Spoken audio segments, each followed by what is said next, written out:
In the last lecture, we looked at the Commerce Clause of Article 1, Section 8. This time, we are examining the Taxing and Spending Clause, the other giant among national powers. Then we'll use the Affordable Care Act of 2010 as a case study to tie it all together. The Constitution reads, "Congress shall have power to lay and collect taxes, duties, imposts, and excises, to pay the debts and provide for the common defense and general welfare of the United States." Later in the Progressive Era, the 16th Amendment gives the national government another source of money to draw upon, income taxes. This doesn't change national powers as such, but it certainly increases the volume of money available to work with. Notice the second half of the clause. The power is not simply to raise revenue, but also to spend it for the general welfare, and this spending power is just as important. Spending federal money for the general welfare is how we get national infrastructure like the interstate highway system. It's also the foundation for federal social welfare programs like Social Security, Medicare, Medicaid, student loans, and so on. Basically, if the federal government is spending money on a welfare program directly, it is using its power under the Taxing and Spending Clause, and this is going to be upheld as a valid national power. The national government doesn't just spend money to administer programs itself, it also shares a huge amount of funding with the states. As we've seen, 41% of Michigan's budget comes from federal aid. With such a massive impact on state budgets, it's natural for the national government to try to use its money as leverage over state behavior. Using money as an incentive to change state policy is called fiscal federalism. A classic case is the so-called national drinking age. Now, in fact, the United States does not have a national drinking age at all. We have 50 states whose drinking age all just happens to be 21 years old. Now, how did that ever happen? In 1984, Congress passed a law that threatened to cut 5% from each state's highway funding unless the state changed its drinking age to 21. Could a state refuse, set its drinking age at 18, and accept the loss of highway money? Sure. Has any state done that? No, although Wisconsin thought about it for a while. Is this constitutional? According to the Supreme Court, the answer is yes, as long as the threatened funding cut is not too extreme. In South Dakota versus Dole, the court ruled that a threatened 5% cut was not large enough to be coercive, so this national law was upheld. We're going to wrap up federalism by doing a deep dive into federal health care policy. The centerpiece of President Obama's agenda, and his most important achievement, was the Affordable Care Act, often called Obamacare. We're going to look at several major features of this program and analyze whether the federal government has the power to do them. First, what problem was Obamacare trying to solve? When President Obama took office, around 1 in 5 Americans had no health insurance at all. If they had a health crisis, they needed to pay tens of thousands of dollars out of their own pocket. Often, people without insurance simply went bankrupt. Europeans, who have universal health care, joked that America's healthcare policy was, "Don't get sick, and if you do, die quickly." Plenty of Americans did get health insurance as a benefit from their job. The problem was if you didn't, or if you were self-employed, there was functionally no way for individuals to buy health insurance that wasn't catastrophically expensive. This is a natural problem in the healthcare market. When health insurance is expensive, healthy people won't want to buy insurance. Only very sick people with chronic conditions will be desperate enough to buy expensive insurance. But this means that, from the insurance company's point of view, selling health insurance is a terrible deal because the only people signing up are those who need expensive treatments. Therefore, insurance companies charge high prices, otherwise they lose money. And with high prices, only the sick people buy insurance, and so on, and the spiral cannot be broken. For President Obama and the Democrats, the solution to that problem had many parts. First, help more people get insurance through their employers. All employers with at least 50 workers had to provide health insurance. Second, the individual mandate. Force all adults to have health insurance. Under law, you must carry insurance or pay a fine, which was originally set at around $2,000.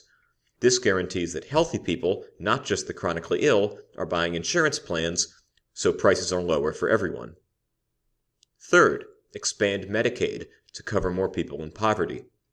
Here, you need the states to act because Medicaid is essentially paid for by the federal government but administered by the states. Money flows through the states and they hand out the benefits. The plan was to use fiscal federalism to encourage the states to participate or take a funding cut. Fourth, many Americans are too rich to get Medicaid, but too poor to buy health insurance on their own. The federal government would pay partial costs for these people.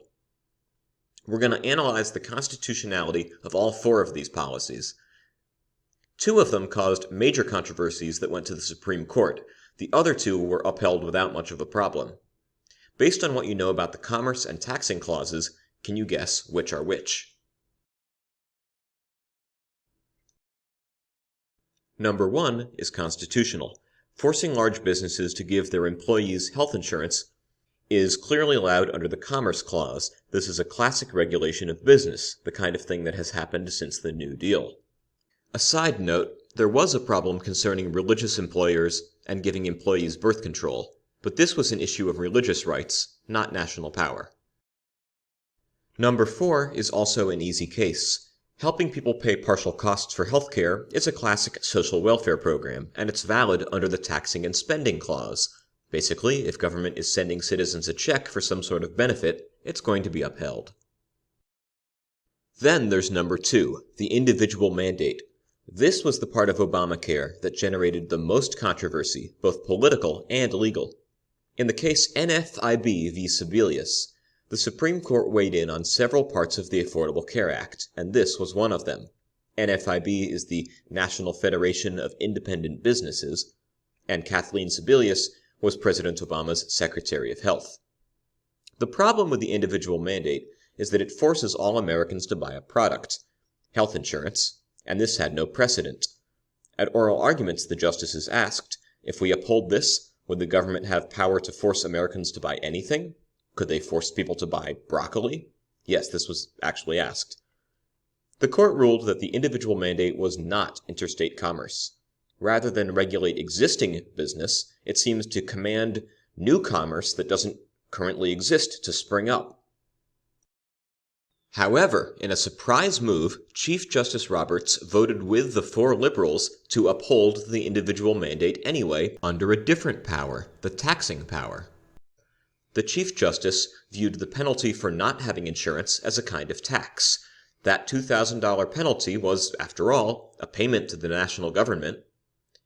In his words, going without insurance is just another thing the government taxes, like buying gasoline or earning income. Therefore, the individual mandate was upheld in the end. A funny story about this case is that some journalists covering the Supreme Court only heard the part about the Commerce Clause. They dashed out of the Supreme Court building telling their news networks that the individual mandate had been struck down, missing the crucial part about the taxing clause. Thus, the TV news reported the opposite of what the court ruled, and President Obama himself, who was watching the news, thought his program had been struck down. Finally, there's number 3, the Medicaid expansion. This, too, was controversial. Let me provide some more details on exactly what the Affordable Care Act did. The national government gave the states both a carrot and a stick.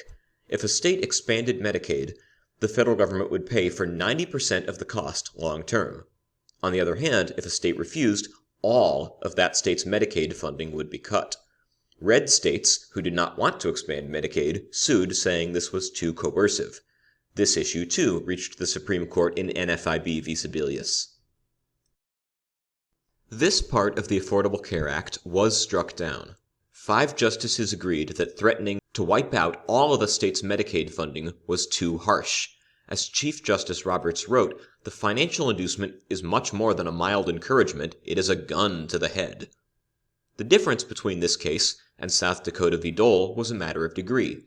In Dole, only 5% of highway funding was threatened, but here all of Medicaid funding was at risk. As a result of NFIB v. Sebelius, the threat of having the funding cut was removed, the stick was taken away, and only the carrot remained. Most states have expanded Medicaid. Getting the national government to pay for 90% of a program for you is still a really good deal, but some Republican states, notably Florida and Texas, have refused and given fewer of their residents Medicaid. And that is a wrap on Article 1, Section 8.